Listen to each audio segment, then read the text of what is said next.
চিন্তা করেন না, মুরাদকে যেদিন পাবো জায়গাতে তাকে গণধোলাই দেওয়া হবে।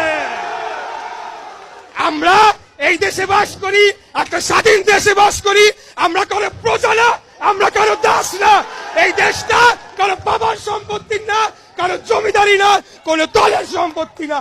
আমরা স্বাধীন বাংলাদেশে রয়েছি, স্বাধীন বাংলাদেশের স্বাধীন নাগরিক হিসেবে আমি একজন মুক্তিযোদ্ধার সন্তান হিসেবে স্বাধীনতার ঘোষকের দল করি। আমরা স্বাধীন শহীদ রাষ্ট্রপতি জিয়াউর রহমানের দল করি।